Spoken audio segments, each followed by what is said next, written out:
polyarthrite rhumatoïde. C'est la pathologie la plus fréquente en rhumatologie. C'est une pathologie inflammatoire, c'est un rhumatisme inflammatoire chronique en fait. En première position, on a la polyarthrite rhumatoïde. En deuxième position, on a les spondylarthrites. Et dans les spondylarthrites, on a la plus fréquente qui est la spondylarthrite ankylosante, comme on l'a déjà vu auparavant. Puis on aura l'arthrite réactionnelle, etc. Retenez-moi polyarthrite rhumatoïde en premier lieu. En deuxième lieu, on va dire SPA, spondylarthrite ankylosante. Voilà un peu le plan du cours. Donc, on commence par une petite définition pour dire que la polyarthrite rhumatoïde est une maladie inflammatoire de l'ensemble, je dis bien, du tissu conjonctif à prédominance synoviale. C'est-à-dire, ça peut toucher tout le tissu conjonctif, mais ça touche surtout la synoviale. C'est ça la caractéristique. C'est une pathologie qui fait partie des maladies auto-immunes. Pourquoi? Car il y a participation de l'immunité, c'est-à-dire des anticorps antigènes, c'est-à-dire il y a des auto-anticorps. C'est, comme on a dit, le plus fréquent des rhumatismes inflammatoires chroniques. Très bien. Intérêt de la question. De 1, pourquoi on fait ce cours? C'est pour faire le diagnostic précoce, le plus précocement possible. Pourquoi? C'est pour éviter l'évolution et l'installation des lésions ostéocartilagineuses qui sont irréversibles. Si vous faites un diagnostic à 3 mois ou à 6 mois, mettre un traitement rapidement, ça évite ces lésions irréversibles. Ça évite ces lésions ostéocartilagineuses qui sont irréversibles. Sinon, après, le malade, si vous ne faites pas ça, il va venir vers vous déformer. Ses articulations sont détruites, pieds, genoux détruits. C'est un malade qui est invalidant. Donc, c'est important. De 2, il y a un intérêt thérapeutique. Plus vous faites un diagnostic précoce, plus vous instaurez le traitement précocement, plus le traitement a de chances d'être efficace. On parle entre guillemets de fenêtre d'opportunité thérapeutique. C'est-à-dire un diagnostic à 3 mois ou 6 mois, vous faites votre diagnostic dans les premiers mois, vous le mettez soit sous un traitement spécifique, vous le mettez sous votre traitement, il évoluera mieux que chez un patient où le malade a traîné pendant 3 ans, chez qui les anticorps se sont installés. Même si vous le mettez maintenant sous traitement, ce patient-là, il ne va pas répondre comme celui qui est mis durant les premiers mois. Il évolue, celui qui est diagnostiqué durant les premiers mois, mis sous traitement spécifique durant les premiers mois, il évolue sans avoir rien du tout. Sur le plan physiopathologique, c'est important de connaître parce qu'il y a des nouvelles thérapeutiques qui sont apparues ces vingtaines à trentaine dernières années. Donc, c'est important de connaître ça aussi. Donc, la participation de certains cytokines, comme les TNF. Donc, on a mis des thérapies anti-TNF. Il y a des cytokines pro-inflammatoires, thérapie anti-cytokines aussi, pour bloquer l'inflammation justement. Même chose pour les interleukines 6, interleukine 1, CD20, etc. Donc la compréhension de la physiopathologie de la polyarthrite rhumatoïde a permis de développer certains thérapeutiques parce que avant, dans les années 70, les traitements de la polyarthrite rhumatoïde, c'était les corticoïdes.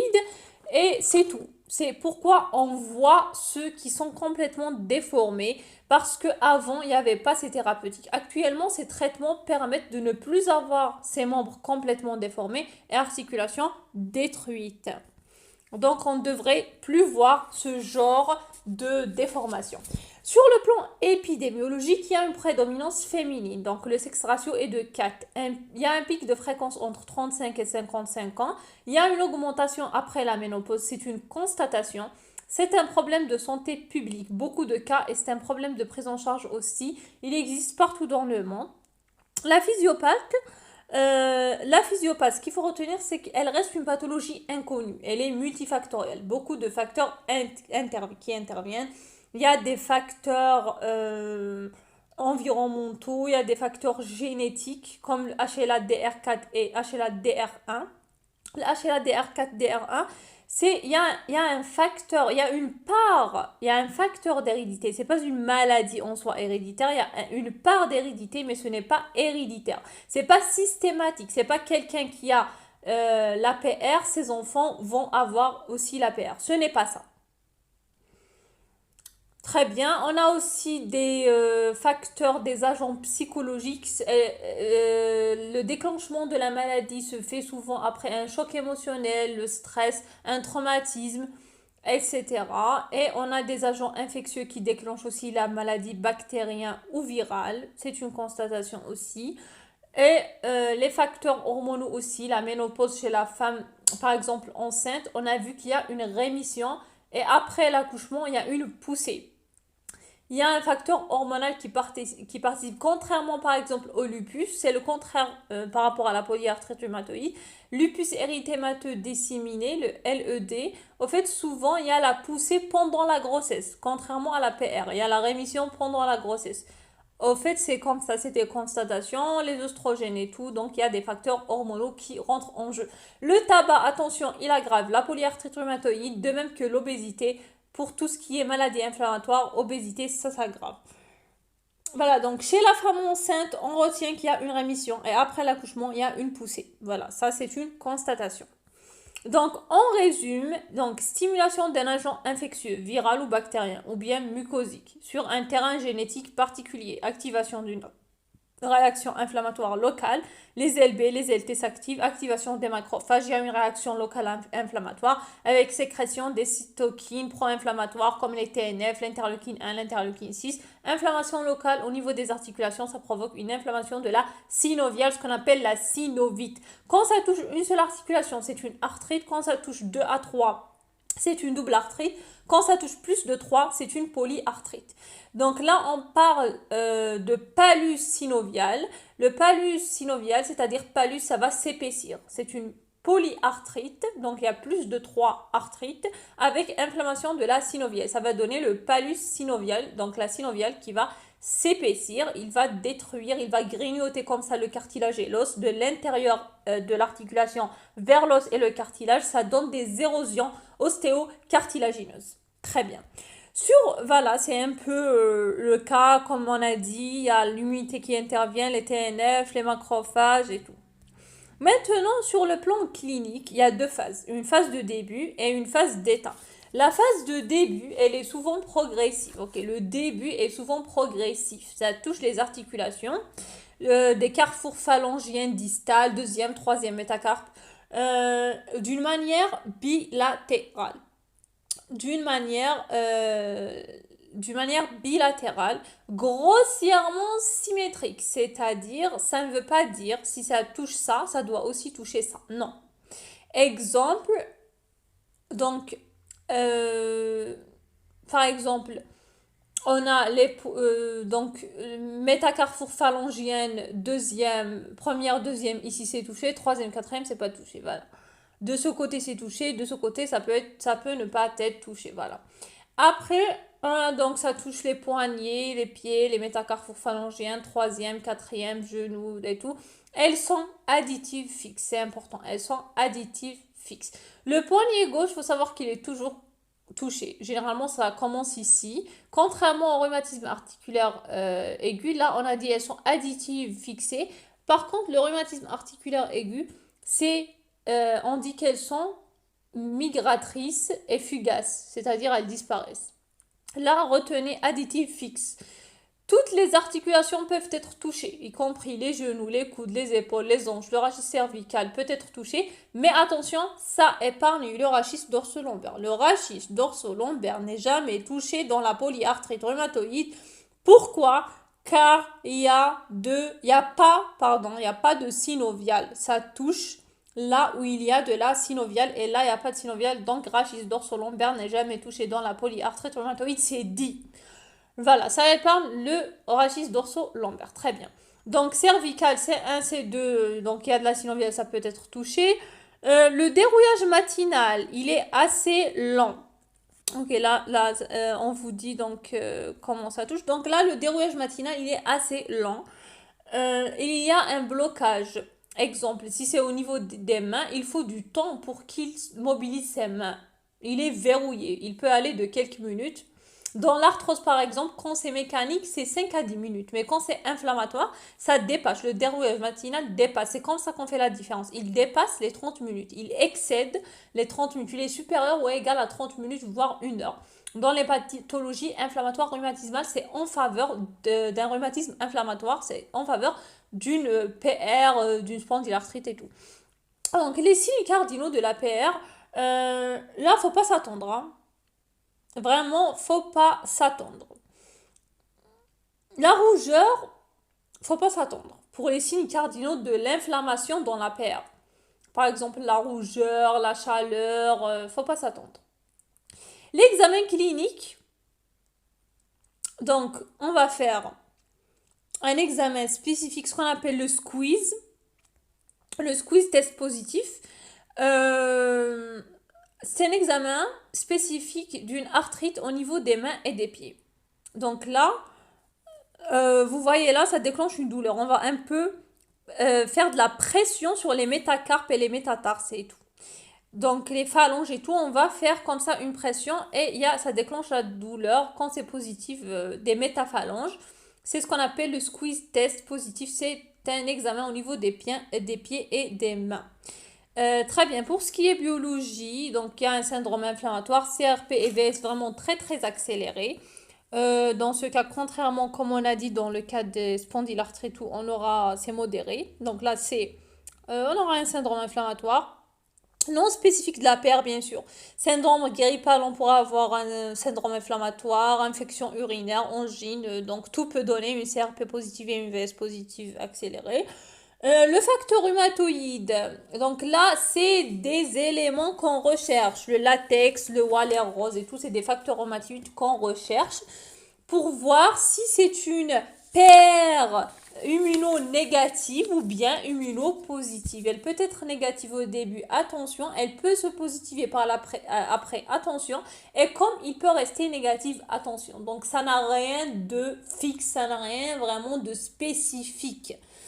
Ok, donc peut-être négative au début, elle est peu spécifique. C'est ça, je veux dire que le facteur rhumatoïde est peu spécifique. Ok?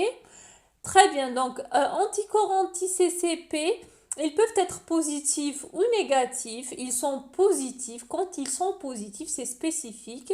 Plus que les facteurs rhumatoïdes pour la PR. Ok, je dis que c'est plus ou moins mieux si je trouve que j'ai des anticorps anti-CCP positifs.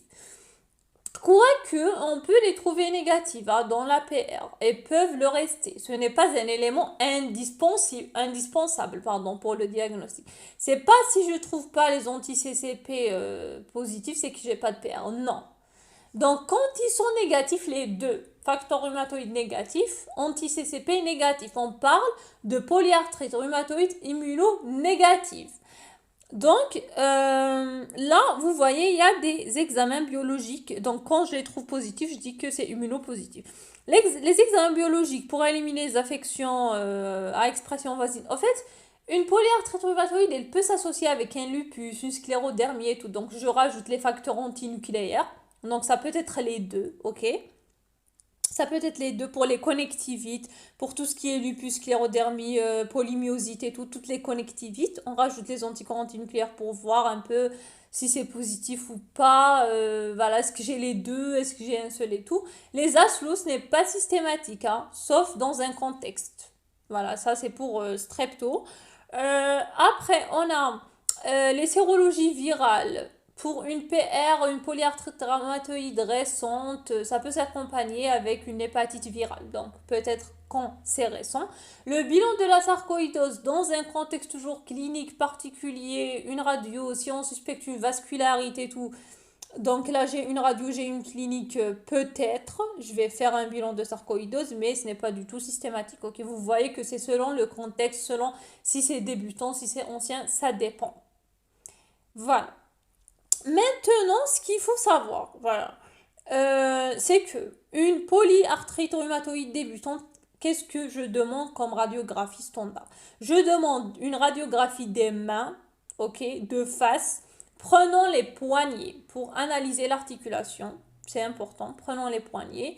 Les pieds, donc de face et les trois quarts pour dégager le cinquième métacarrefour phalangienne, la cinquième. Là, pourquoi? Parce que c'est un signe précoce. L'érosion de la tête de la cinquième métatarsophalange, c'est un signe précoce.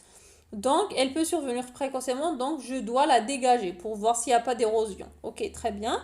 Donc là, c'est les deux radios que je demande. Et puis, euh, si j'ai une arthrite au niveau du genou, je fais la radio du genou. Si j'ai une arthrite au niveau du coude, je fais la radio. Donc, c'est selon les articulations touchées, je rajoute. Voilà. Voilà. Et puis, le téléthorax, attention, là, et c'est pas écrit, il est systématique parce que souvent ça s'accompagne d'atteintes pulmonaires qui contre-indiquent certaines thérapeutiques. Exemple, le méthotrexate. Il faut être sûr qu'il n'y a pas d'atteinte pulmonaire, par exemple de fibrose, de syndrome interstitiel, etc. pour le mettre. Et il faut savoir que le méthotrexate, c'est le traitement de référence dans la polyarthrite rhumatoïde. Pour ce qui est des radios ostéo-articulaires, bon, tout ce qui est échographie, c'est pour le membre inférieur, les chevilles et tout. Ça confirme un peu l'inflammation de la synoviale. Ça confirme un peu la synovite. Très bien. Et puis on a l'IRM, la TDM. Au fait, on ne les utilise pas en pratique. Écho plus ou moins. Après, là, si vous avez une monoarthrite, là, c'est une polyarthrite rhumatoïde, l'érosion de la tête de la cinquième, comme je vous ai dit toujours, faut dégager la cinquième au niveau des pieds. Et puis là, si vous avez une monoarthrite et que c'est difficile pour le diagnostic et tout, le premier geste à faire ici, c'est ponctionner et étudier le liquide pour ne pas passer à côté de tout ce qui est infectieux, car c'est une grande honte. C'est l'honte. La honte en médecine, c'est de passer à côté de quelque chose d'infectieux et c'est une urgence. Tout ce qui est infectieux, c'est urgent. Si on ne peut pas, on n'arrive pas, on a un doute, on va faire la biopsie synoviale. Euh, si ça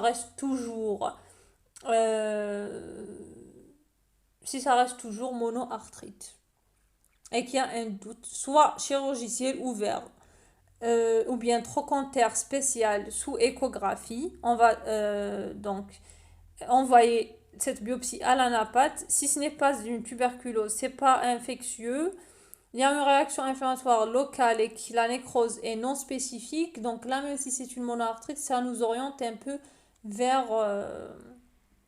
tout ce qui est rhumatisme inflammatoire. Voilà, tout ce qui est rhumatismal, mais en fait, là, on doit écarter d'abord, je vous dis, on doit écarter d'abord tout ce qui est infectieux. Très bien. Là, maintenant, donc là, vous voyez, on a terminé avec la phase d'état. Donc, phase d'état de début, diagnostic difficile. Il y a une inflammation, mais les anti-CCP, tout ce qui est spécifique, donc, peut rester négatif jusqu'à 6 mois, 1 an. Les radios ne donnent pas vraiment beaucoup de choses, mais en fait, il faut faire le diagnostic à ce stade. Faut pas attendre la phase d'état. La phase d'état, c'est les déformations, c'est quelque chose de clair, on est sûr que c'est une polyarthrite rhumatoïde. Faut faire le diagnostic durant la phase de début. La phase d'état, en fait, le diagnostic, il est évident. Les lésions sont installées, donc on a des manifestations articulaires au niveau des mains. C'est les déformations classiques en coup de vent cubital, en dos de chameau, en touche de piano, doigts emmaillés, boutonnière, col de cygne, pouce Z. Pouce en Z, ça, on a dit tous ces mots-là pour dire que si on vous donne dans un QCM des signes radiologiques d'une SPA, d'une spondylarthrite, on vous dit boutonnière ou pouce en Z ou un truc comme ça du genre, vous devez savoir que c'est retrouvé durant la phase d'état d'une polyarthrite rhumatoïde et non pas dans d'autres affections. Ok? C'est juste dit comme ça, mais si vous arrivez là, vraiment, ça sert à rien de regarder cette vidéo si vous diagnostiquez pas la polyarthrite rhumatoïde dans la phase de début. La phase d'état, si quelqu'un vous vient comme ça, si quelqu'un vous vient avec une main en col de cygne, en maillet, en boutonnière, franchement, vous m'avez déçu. Regardez-moi ça, c'est vraiment la catastrophe. Donc là, on va essayer au maximum de diagnostiquer précocement, de mettre notre méthotrexate précocement et d'éviter ces déformations car il peut vivre sa vie totalement normalement et il peut ne rien avoir si vous le diagnostiquez durant les premiers mois. Il va jamais avoir ces déformations, jamais. On peut avoir aussi des manifestations articulaires au niveau du pied. Vous voyez là l'avant-pied triangulaire, l'atteinte des métatarso-phalangiennes, les déformations des orteils en griffe, la luxe, valgus, là c'est le stade vraiment avancé. Donc, pour tout ce qui est pronostic, qu'est-ce qui vous engage le pronostic? Il y a deux localisations importantes. Et vous allez voir que toujours ça se répète. La hanche, on va le répéter aussi pour la spondylite ankylosante et on l'a déjà répété, je pense. Pour la hanche, le pronostic fonctionnel est engagé. Et pour le rachis cervical, c'est le pronostic vital. Pourquoi? Parce qu'une luxation atloïdo-actoïdienne, l'atloïde et l'axis, c'est C1, C2, cette luxation perd la destruction du ligament transverse, donc ça engage le pronostic vital, ça engage la respiration, ça engage tout. Voilà, c'est le pronostic vital. La hanche, c'est le pronostic fonctionnel, ok? C'est l'impotence fonctionnelle. Voilà, pour tout ce qui est biologique, phase d'état, toujours anticorps anti-CCP, souvent positif à la phase d'état, car on est là après 6 mois, après un an, c'est bon. Pour la radio, il y a les signes les plus fréquents à rechercher. Bon, faut les retenir comme ça. On a le pincement des interlignes articulaires, c'est-à-dire ça interprète quoi? Ça interprète une destruction cartilagineuse. C'est ça ce que veut dire le pincement des interlignes cartilagineuses. Ça veut dire que le cartilage est détruit. L'érosion osseuse, les géodes sous-chondrales. Les géodes, on les retrouve dans la paire. Attention. Selon la topographie, en main, donc vous pouvez avoir le carpite rhumatoïde, donc la fusionnante. On va le voir. La hanche, c'est le pincement global de l'interligne, cervicale, luxation, subluxation, c'est 1, c'est 2. Là, vous voyez, le carpite fusionnante, c'est le pincement des os du carpe. Les interlignes sont disparues, c'est un carpe fusionnel. Très bien, on a compris ça. Là, vous avez des atteintes sévères, des métacarpes phalangiennes distales. Puis ça y est, on a terminé avec les atteintes articulaires au niveau du pied, au niveau des mains, la radio et tout. Là, on va voir les atteintes extra-articulaires. Donc, vous voyez, on va commencer par les cutanées. Les cutanées, attention, si on vous dit par exemple dans une SPA, je pense qu'on a déjà fait ce QCM dans la vidéo précédente, ils nous ont dit dans les manifestations extra-articulaires, on pouvait avoir des nodules rhumatoïdes. Attention, les nodules rhumatoïdes, c'est parmi les manifestations extra-articulaires qu'on peut voir dans la PR et non pas dans la SPA. Attention, il faut retenir ça. Donc pour tout ce qui est cutané, les nodules rhumatoïdes, on va voir une photo par la suite, c'est là, en fait c'est ces nodules-là rhumatoïdes. Ça se voit, donc c'est de la fibrose en fait. Ils sont fermes, ils sont indolores, ils sont mobiles, de taille variable, recouverts d'une peau normale, et ils siègent électivement dans les régions olécrâniennes, crête cubitale ou bien au voisinage des articulations atteintes. En fait, c'est sous-cutané, faut pas toucher, c'est inflammatoire, faut pas ponctionner ou autre. Le méthotrexate aussi, il faut savoir qu'il peut les aggraver, ces nodules rhumatoïdes. Donc voilà, ils ont été retirés auparavant. Auparavant, ils étaient parmi les paramètres de critères diagnostiques. Mais si vous arrivez au nodule rhumatoïde, je suis désolée, hein, vous êtes dans la phase d'état, c'est tardif, c'est très évolué, ça ne sert à rien du tout. Donc on ne les touche pas et le méthotrexate les aggrave, il faut le savoir. Deuxième manifestation extra-articulaire, c'est les pleuropulmonaires. C'est tout ce qui est pleurésie, alvéolite interstitielle, c'est fréquent. Donc retenez-moi l'alvéolite interstitielle. Pourquoi? Car elle peut se compliquer par une fibrose. Donc faire une EFR, une exploration fonctionnelle respiratoire, une TDM.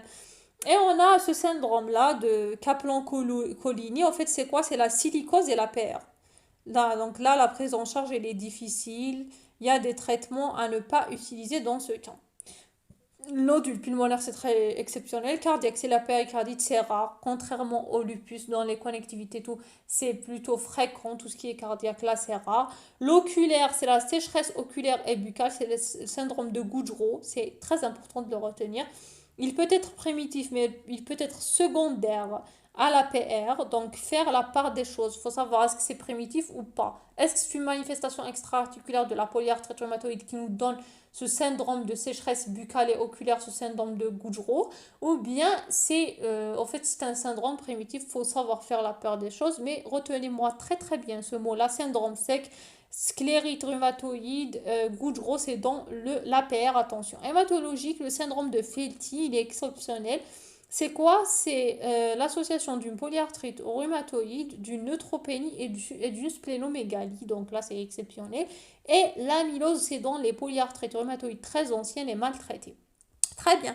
Donc là, on a pour le diagnostic positif, si vous avez plus de 6 points, on va retenir le diagnostic comme étant une polyarthrite rhumatoïde. Donc plus de 6 points est égal polyarthrite rhumatoïde. Donc il y a 4 critères qu'on prend en charge. Il y a les articulations atteintes, plus c'est des articulations plus petites, plus elles sont petites, plus on a 2 points, comme vous remarquez.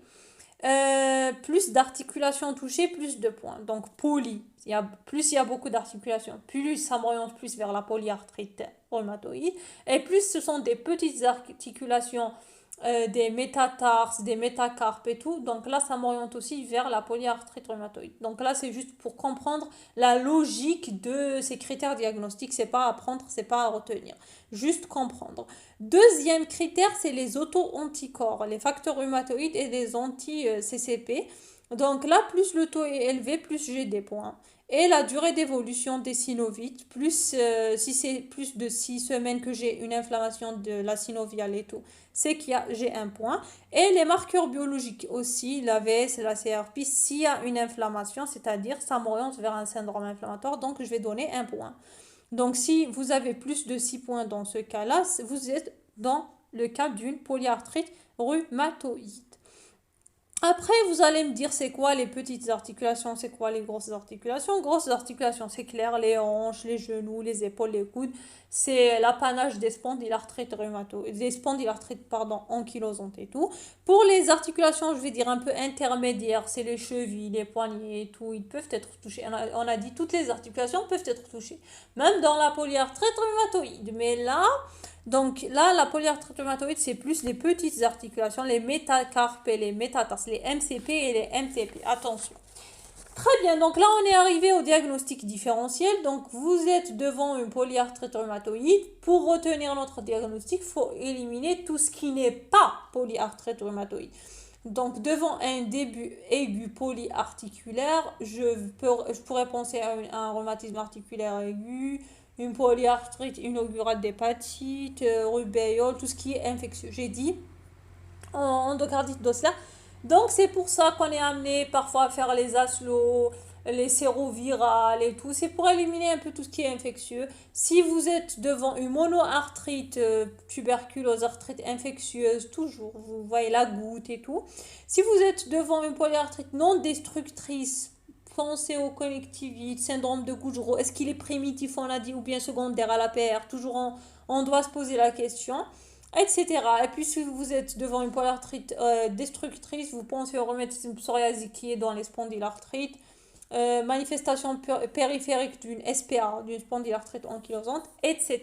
Donc on pose toujours le diagnostic différentiel. Et puis pour l'évolution et le pronostic, c'est une évolution de toute une vie, c'est une maladie chronique qui évolue par poussée-rémission, c'est-à-dire c'est des poussées entrecoupées de rémission de durée imprévisible, c'est-à-dire la PR évolue par poussée-rémission mais jamais de rémission à 100%, c'est ce qu'on appelle le caractère imprévisible, c'est-à-dire on ne sait jamais quand que cette polyarthrite rhumatoïde elle va se remanifester. Ok.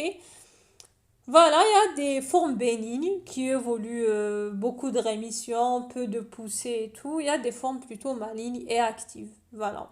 Après, il y a des facteurs de mauvais pronostic. Il y a les 8 critères de mauvais pronostic à retenir. Ok.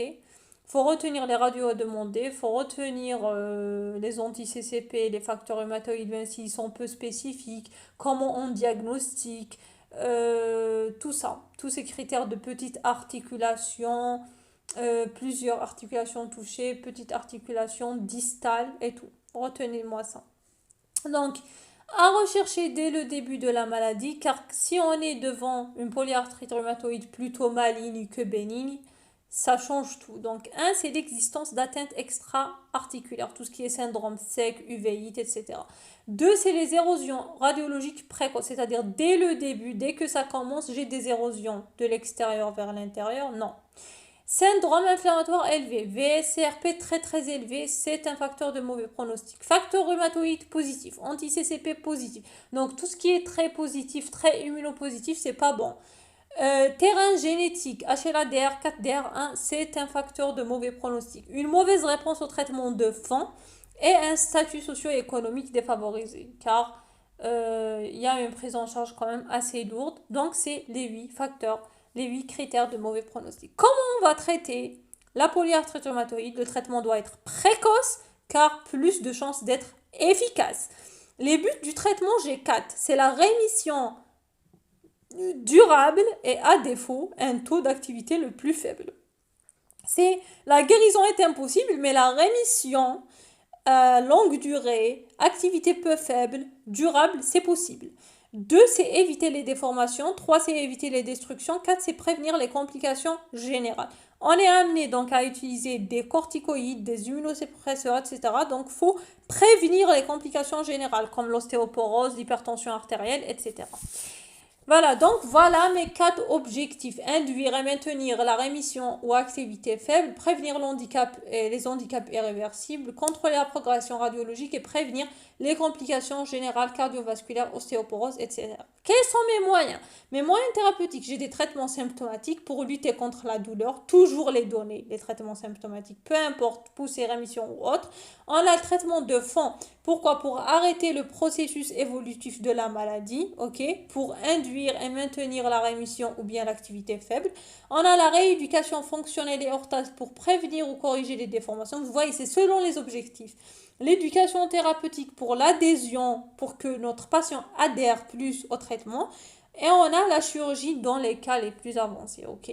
Donc on commence par le traitement symptomatique, donc c'est la réponse immédiate, c'est pour avoir une réponse immédiate, on poussait, c'est le repos physique et moral. On a les traitements généraux, les antalgiques, les AINS, les corticoïdes à petite dose, attention, faible dose. Voilà, donc voilà, pour les perfusions bolus de corticoïdes, c'est dans les localisations sévères où on a vascularité, etc. Donc là, c'est pour le traitement général, on a fini antalgique, AINS, corticoïdes, faible dose. Pour les traitements locaux, quand une articulation nous échappe après avoir donné tout ça, donc on peut faire une ponction, une infiltration de corticoïdes au niveau de cette articulation qui a échappé à ce traitement symptomatique de poussée générale. Ok? Voilà. Après, pour tout ce qui est du traitement de fond, ce n'est pas pour avoir une réponse immédiate. Donc là, ça tarde, la réponse elle est tardive, le délai d'action retard, il est de quelques semaines à quelques mois. Ce n'est pas comme le symptomatique où c'est immédiat. Donc là, pourquoi on le donne? C'est pour arrêter l'évolution structurelle, arrêter les destructions ostéocartilagineuses. Très bien. Donc on a des traitements de fond classiques, on a dit le chef de file, la star dans la polyarthrite rhumatoïde, c'est le méthotrexate. Il faut savoir qu'on peut associer dans le traitement de fond une trithérapie, mais il faut savoir que le méthotrexate, donc là, il faut attendre au moins 3 mois pour dire si c'est efficace ou pas. Ok, donc c'est un traitement de fond de référence de l'APR, c'est 10 à 25 mg par semaine sous-cutané ou bien par voie orale, donc sous-cutané par des stylos comme ceux de l'insuline dans le diabète, ou par voie orale, c'est hebdomadaire, c'est chaque semaine qu'on le donne. Et puis on va faire bien sûr une surveillance à la formule, les transaminases, les poumons pour voir s'il n'y a pas de contre-indication au méthotrexate, car on a dit s'il y a une atteinte pulmonaire, on l'arrête. On a le sulfasalazine, salazopyrine. En fait, c'est comme dans les spondylarthrites périphériques articulaires. C'est ce qu'on donne. Tout ce qui est articulation, c'est ce qu'on donne. Ça aussi, c'est un traitement qu'on peut donner. Les flunomides. Celui-là, il est contre-indiqué chez la femme enceinte. Hein. Il est tératogène. Donc 2 ans avant, on ne le donne pas. On ne doit pas le donner 2 ans avant la procréation. Et en fait, jamais chez la femme enceinte à l'âge de procréer tout simplement. Le méthotrexate aussi, il est contre-indiqué chez la femme enceinte, mais on le donne et on l'arrête 3 mois avant la procréation. Voilà, même chose pour l'allaitement, hein, pour le méthotrexate. Après, pour toujours, j'arrive pas à le dire, les flunomides, là, c'est contre-indiqué directement chez la femme enceinte. Après, méthotrexate, on tolère un peu, mais il faut l'arrêter 3 mois avant la procréation. Après, c'est un peu pour dire, voilà, il y a des préférences par rapport au traitement, selon le cas, si femme enceinte, etc. N'oubliez pas qu'on a dit, la PR, il y a une prédominance féminine. Après ce traitement, il y a le traitement, donc on a dit un traitement fond classique, c'est méthotrexate. Après, si échec, on passe à la biothérapie. C'est les anti-TNF-alpha pour bloquer les TNF-alpha. Donc là, on vous a donné des exemples. C'est une injection par semaine en sous-cutané. C'est comme ça qu'on les utilise. C'est des traitements révolutionnaires. Ok, le rituximab, c'est les anti-CD20. Les anti aussi interleukine 6, une perfusion par mois. Donc on le met d'abord sous traitement de fond classique, méthotrexate et tout. Si ça ne répond pas, on passe vers la biothérapie tout simplement. C'est tout ce qu'il faut retenir. Après ça, c'est les nouveaux traitements et tout. Ok. Voilà, après on a troisième volet du traitement toujours, comme on a dit, n'oubliez pas, traitement de fond, on a traitement classique, si échec biothérapie, puis on a la kinésithérapie. C'est là, elle va lutter contre les attitudes vicieuses, on va faire des athlètes de posture, lors des poussées et tout, la myotrophie et tout, etc. Et puis on a la chirurgie en dernière position. Euh, les synovectomies, vous voyez, on va enlever les synovites, chirurgie correctrice de la main, de l'avant-pied, l'arthroplastie, chirurgie du rachis cervical, si on a une arthrodèse, un peu le débloquer. Mais bon, voilà. Après, on a donc, pour terminer un peu les modalités pratiques du traitement, l'objectif c'est quoi? C'est la rémission. Vite et fort, ok? Donc le suivi doit être serré tous les mois, puis tous les 3 mois, comme ça on va suivre, surtout le début doit être serré. Toujours la surveillance et l'évaluation rigoureuse, c'est pas objectivement, mais c'est par des questionnaires spécifiques, ça c'est pour tout ce qui est spécialité. Le choix thérapeutique, c'est en fonction des facteurs pronostiques, ok. Traitement symptomatique, on a dit toujours. Le traitement de fond, toujours le plus tôt possible, c'est le méthotrexate au départ. Sinon, autre traitement classique, ok, ou bien association. Si ça ne répond pas aux associations, à tous les traitements classiques qu'on a dit, on va, ou bien s'il y a une contre-indication, par exemple, on méthotrexate, une atteinte pulmonaire, ou bien on va faire le traitement révolutionnaire, la biothérapie. Et puis, la biothérapie, c'est cher, hein, n'oubliez pas. Après, on a le traitement local. Si on a une monoarthrite qui nous a échappé, une articulation qui échappe au traitement général, c'est quand on donne tout et que, y a une articulation qui reste, il y a de l'inflammation. Pour ne pas changer de thérapeutique directement, on fait un traitement local pour toujours garder quelque chose pour la suite. Car dans la PR, c'est chronique, ça évolue. Il y a des poussées qui vont venir par la suite. Donc, il ne faut pas donner directement le top au début. On va commencer étape par étape, classique, puis association, puis ça ne répond pas, je donne d'autres, puis sinon biothérapie. Puis si j'ai par exemple au début, j'ai donné méthotrexate, ça marche bien, mais qu'il y a une articulation par exemple qui m'a échappé, je fais un traitement local tout simplement. Voilà, c'est tout ce qu'il faut retenir pour la polyarthrite rhumatoïde. Donc, si je veux un peu résumer, c'est une maladie, c'est un rhumatisme inflammatoire chronique. C'est le premier rhumatisme inflammatoire chronique, c'est le plus fréquent. Il touche peut toucher l'ensemble du tissu conjonctif, mais il prédomine sur les synoviales.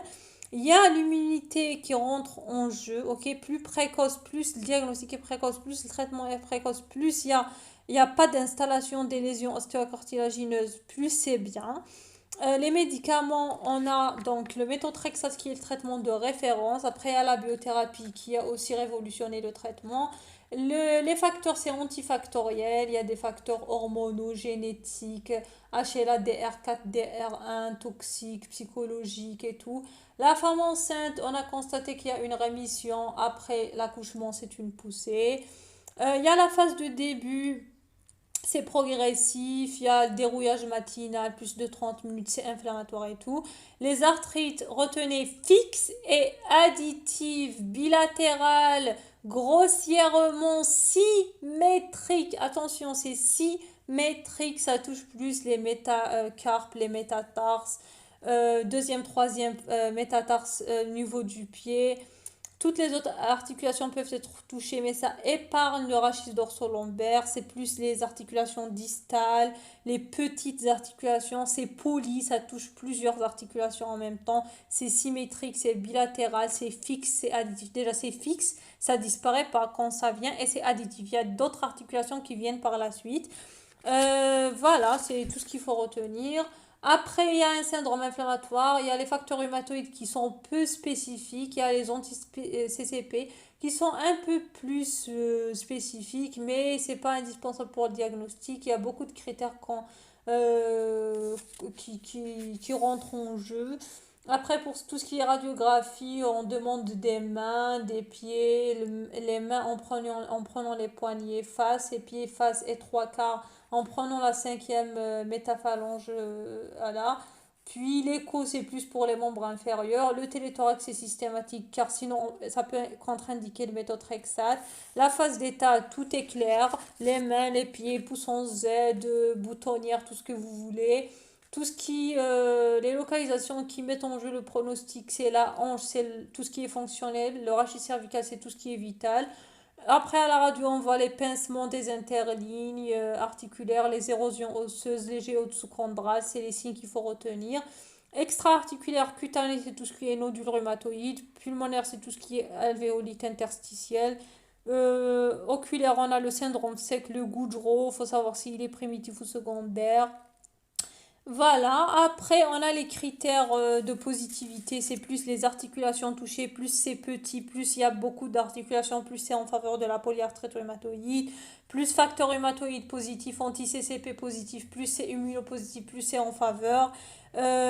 Aussi, les synovites, voilà, c'est en faveur aussi, l'évolution, et on a aussi le syndrome inflammatoire. Après, ça évolue en poussée-rémission. Et puis, il y a des facteurs de mauvais pronostic à retenir. Plus j'ai des atteintes extra-articulaires, plus il y a des érosions précoces, plus j'ai un syndrome inflammatoire élevé, plus j'ai des facteurs rhumatoïdes positifs et anti-CCP positifs, plus tout ce qui est positif, le terrain génétique positif, plus ça ne répond pas au traitement, plus c'est de mauvais pronostics. Le traitement, j'ai un traitement symptomatique antalgique, INS, corticoïde, traitement local. Traitement de fond, ça dure pour avoir une réponse quelques semaines à quelques mois. Le classique, c'est le méthotrexate une fois par semaine, avec surveillance bien sûr. Après, on a le sulfasalazine, salazopyrine, les flunomamides et tout qui est contre-indiqué chez la femme enceinte. Méthotrexate aussi, il faut surveiller quand c'est une femme enceinte, l'arrêter avant 3 mois de la procréation et tout. Et puis les biothérapies aussi, quand j'ai un échec au traitement de fond, le classique, la référence qui est le méthotrexate. Si j'ai un échec, je peux passer par la biothérapie. La kinésithérapie aussi est là, sa place pour éviter les attitudes vicieuses. La chirurgie en dernier lieu à ne pas retenir. Et puis je vous remercie.